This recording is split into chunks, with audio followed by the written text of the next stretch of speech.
Hey, and welcome back to another Learning Java 2D Game Programming video. So in our last video, we made a tile placer so that now we can place tiles. Comme ça. Yay! However, currently we only have this wood floor and this grass texture that we can place, and we can't even pick between them. So for today's video, we are going to be making a tile toggle button so that we can choose which tile we want to place. Also, I have gone ahead and created these very quick tile sets. Maybe I'll do a video on how to do them. As you can see here, this isn't even complete yet, so there's still work to be done, but this was boring and programming is fun. So I'm gonna start doing this and then we'll complete the things as we go. I am not an artist, unfortunately, but I did the best I could. So just to explain, this contains all of the different tiles that we need to make a simple tile map. We are going to be having some constraints. So to make this easy for ourselves, this grass will be the main tile type, and every other type of tile will transition only to the grass. So we won't have a transition from the dirt directly onto the concrete. Of course, it would be probably more fun if you could, but it would require a lot more work. And that's not something that we want to get into right now. So we're going to have this constraint. There's always going to be grass between each tile type that we add. But I feel like that's fine. So let's see if we can't get these in game. And you will, of course, find them in a link in the description. All right, so what was the first thing that we wanted to do? We want to be able to toggle between what tiles we have available. So I'm thinking a menu here where we can choose the tiles. So let's get to that. Let's go to the UI package. I'm going to make something a UI clickable. I'm going to call it a UI tile toggle. And I was debating whether I should make a more general toggle, and we will in the future, but to keep it simple, let's make a specific toggle for our tile buttons. And these are UI clickables.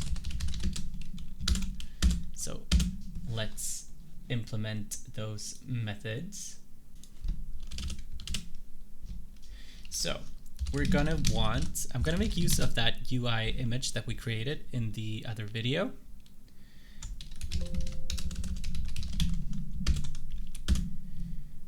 Let's see. We also want, I'm gonna have a cached image that I'm gonna call active sprite. So we are going to be copying the image of our tile and making some modifications to it. We're gonna overlay some white, just fill it with a white overlay and also a border so that you can tell that this toggle is currently active. All right, so what happens when we press this toggle? Then we want a specific tile placer that we have here to be the active primary button action. Also, let's store a Boolean, whether we are currently active or not. All right, time for a constructor. So I'm gonna actually take in none of these things, and instead I'm gonna be taking in a tile.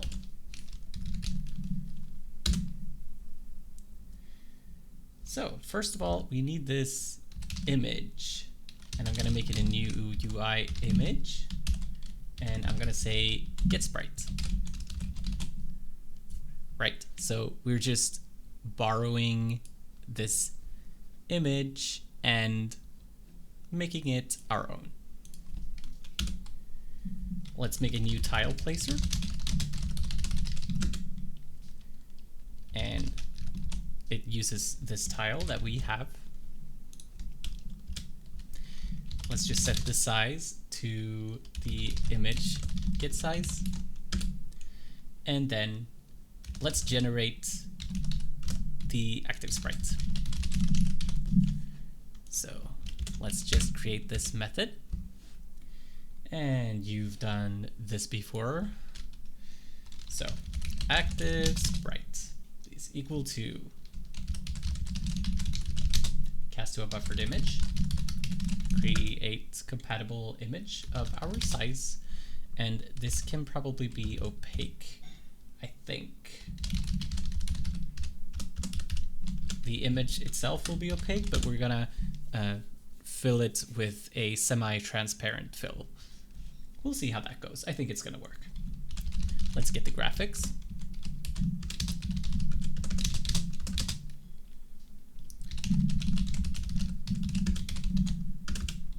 All right, so first let's draw the base image.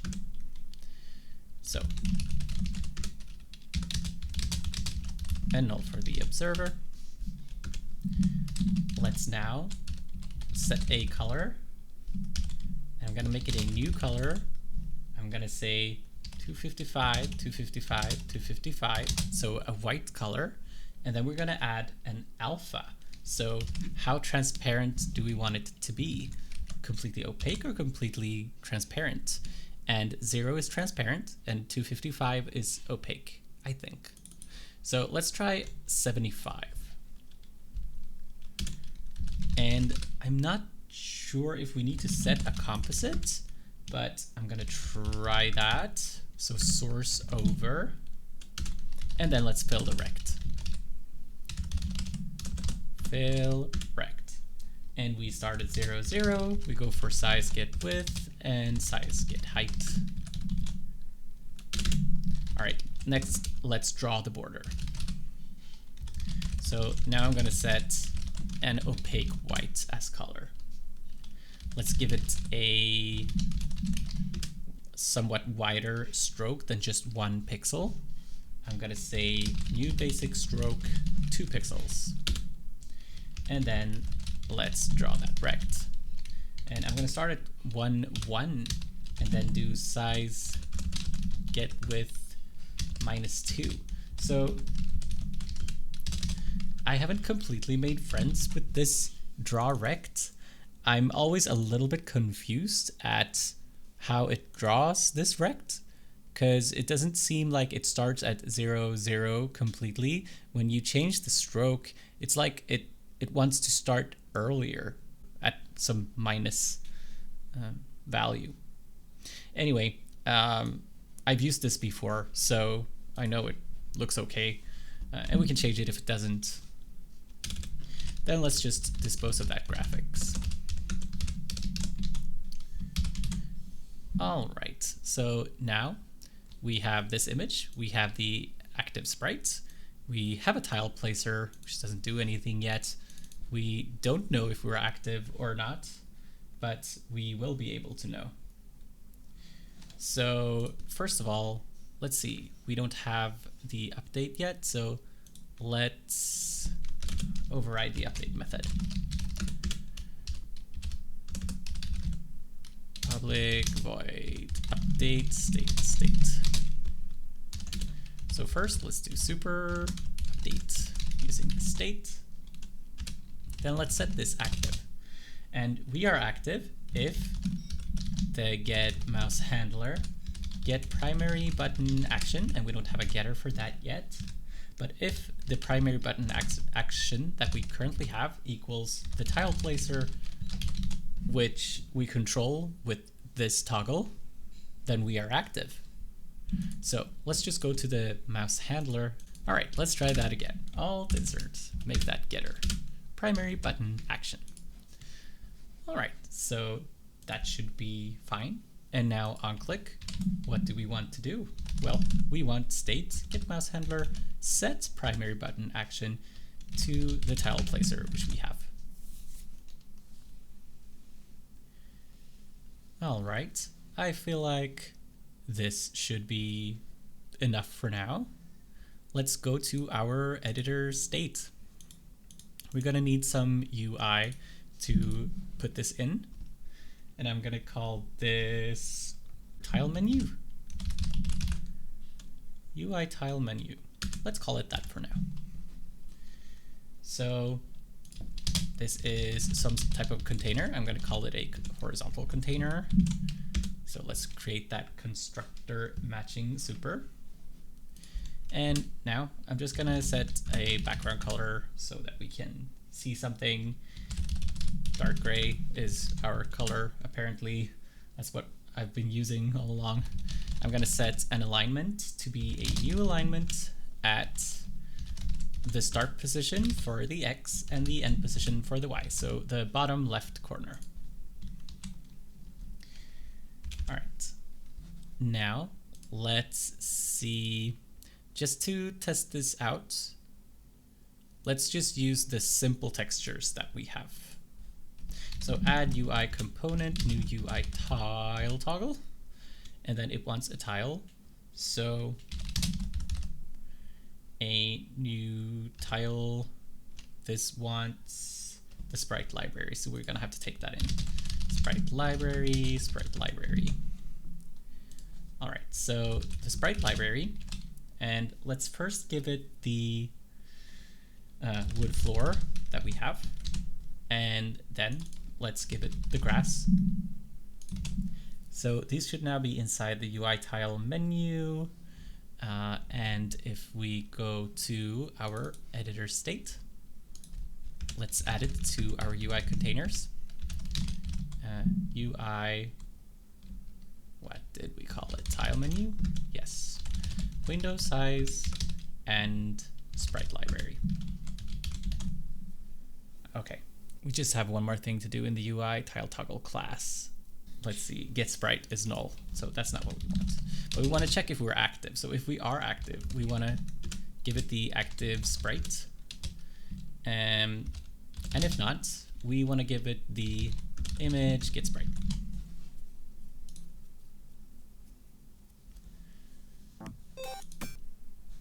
All right, so here we can see something. And it also marks whether it is active or not. So yay for us, that worked perfectly. Cool. But I would like to make use of our cool little tile set that we have. So let's create something inside of, maybe inside of the tile menu? I'm gonna do this, add UI component. I'm gonna say get tile set, and let's give it the sprite library, and then let's give it the name. I'm gonna say concrete. All right, let's create this method, and we might move this later, but let's keep it here for now. I'm gonna say tile set here.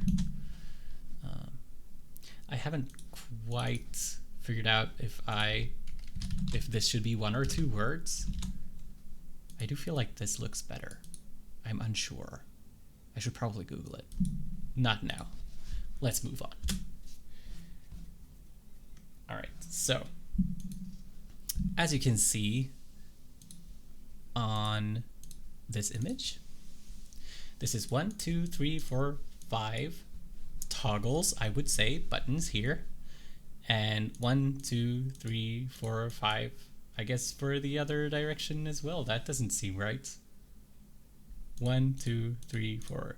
Oh, sorry, it's just 4. Okay, so 5 here and 4 there. So that's what we want. So what I'm gonna do is I'm gonna make a UI tile toggle for each and every one of those tiles. And I'm gonna put them all inside of one container in here. So I'm gonna make a UI container. I'm just gonna call this main. And I'm gonna make that a horizontal container. And this wants the size, but it's not an outer container, so the size doesn't matter. All right, and let's just start by setting the margin to a 0 spacing.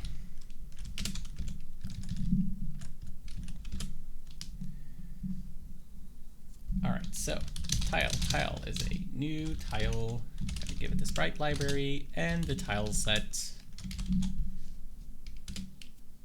and then we are gonna have to make some changes to the tile. Right.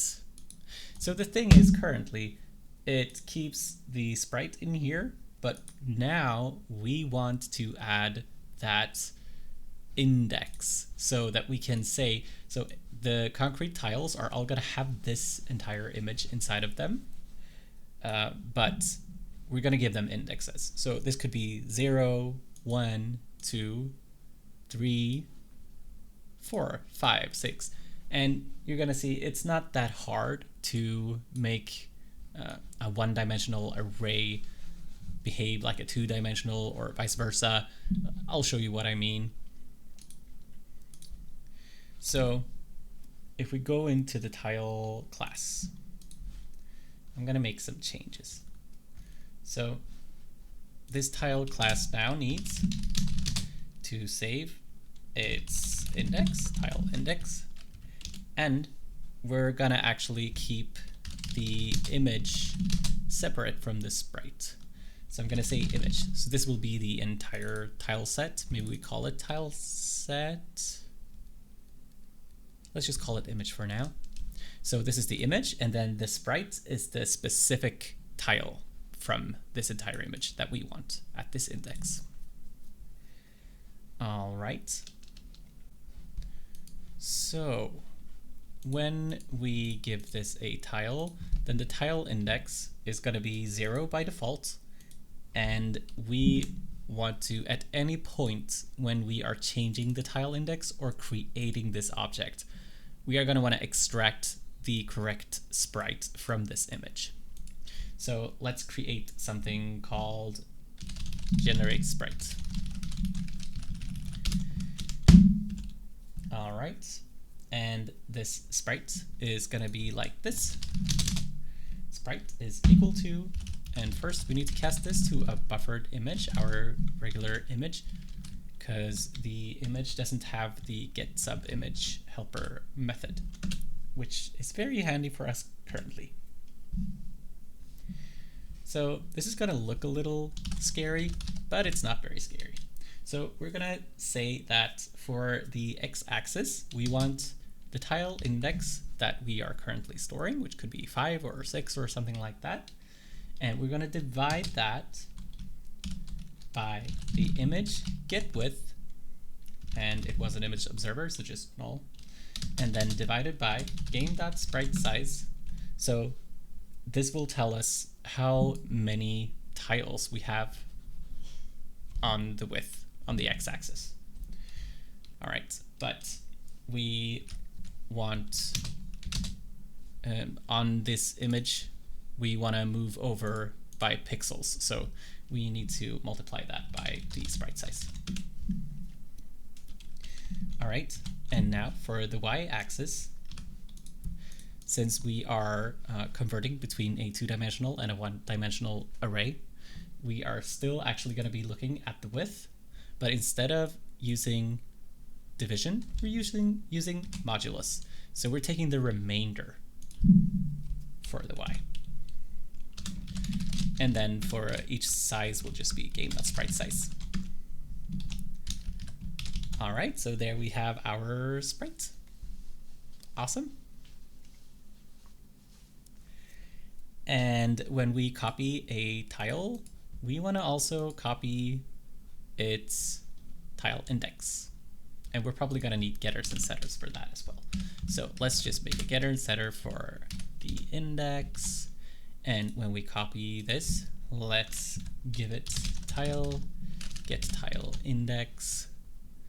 And did we have our private? Ooh, sorry, I of course shouldn't have split these up constructors next to each other. There we go. So here we need to also take in that tile index. There we go. All right. I'm feeling, I think, quite happy about this. Do we need a getter for the image? Yes, because we need to use the get image here. Right. So we want a getter for the image. And here we are using image. That is good. So here, let's say image instead. And then this dot image is equal to image. And then the sprite, we're going to do the generate sprite thing, which means that if we change the tile index, we also need to do the generate sprite thing.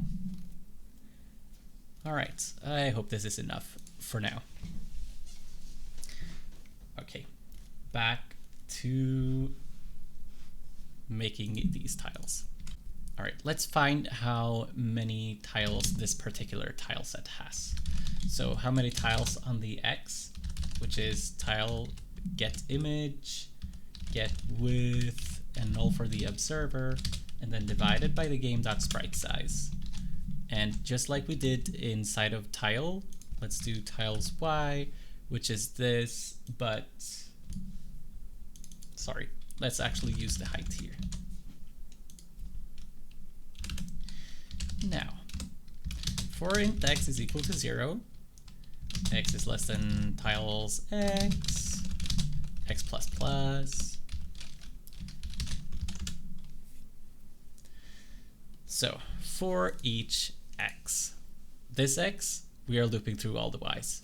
And then the next x, looping through all the y's. And then the next x, looping through all the y's. So for each one, I'm going to have a container with all of these toggle buttons, and then a container here with all of these toggle buttons, and a container here with all of these toggle buttons. So inside here, let's make a UI container. I'm going to call it column, new vertical container. And inside of our vertical container, they want the size, and it doesn't matter because it's not a top level container. And let's just remove the padding and the margin.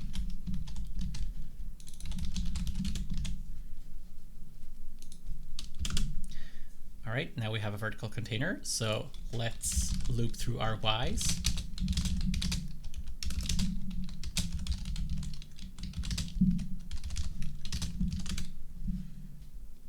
Okay, here comes the funny part. So indexed tile.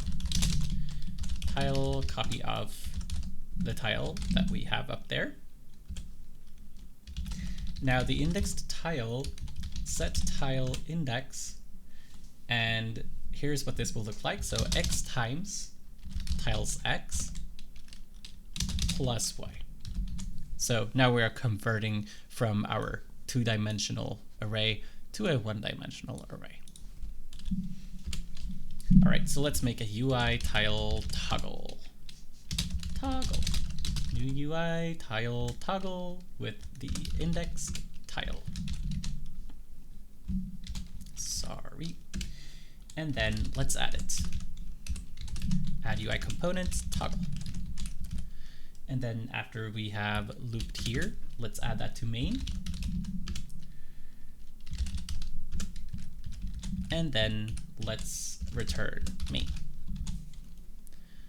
All right, so that was a little bit of code, but hopefully this will have given us our concrete tile set.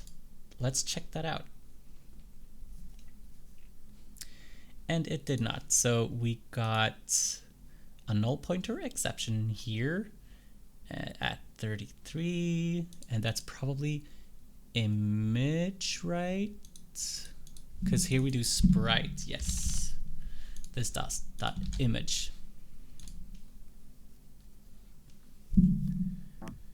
All right, it was happier, and look at that. All right.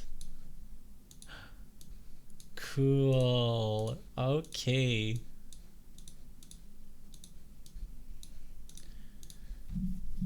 All right, that was fun. Let's just make some quick little edits. So first of all, in this tile, let's make grass the default tile. And then inside of our editor state, let's make our map a little smaller. Let's, in our UI tile menu, just duplicate that and add dirt. I'm gonna get rid of the wood floor. And is there anything else? Set margin. Maybe we also wanna set spacing. Oh, sorry. Set padding to 0. Let's try that again. Hey, would you look at that? So here's the grass and it's just a simple texture, but here you have entire tile sets. So what you could do is do something like this and then go around this and give it the proper edges. So we're gonna eventually look at some auto tiling because we can calculate what indexes should be depending on our neighbors. So we're gonna get into that later, but I feel like, yep, another long one. So that will be enough for today. But just using this, it's a little time consuming, but you can make really cool things now that we have this inside of our game. So yay for us, right? This is awesome. Woo! All right, let me not spend too much time. Actually, let me do something quick. So this is currently taking up so much space. So I'm just gonna scale everything down to about half that size. Also, you can see something up here.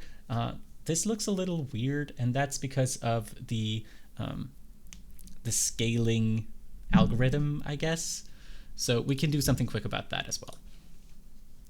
So let's just find the UI mini map.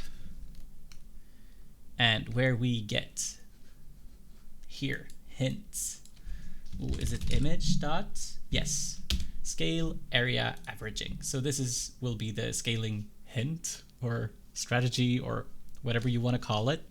This will make it look a little better. Also, let's find that tile toggle, and here where we just say tile.getSprite, let's get a scaled instance of that. So let's say 32 by 32, and let's use the same hint scale area averaging. So let's try that. All right, here you can see now it even became a little small, but I think this will be good enough for us. And as you can see what tile is currently active, and this is working quite well. I'm quite happy about this. So, well, I think that this will be it for today. Thank you so much for watching, and I will see you soon. I just want to make this diamond. All right, that will be it for today. Hej då.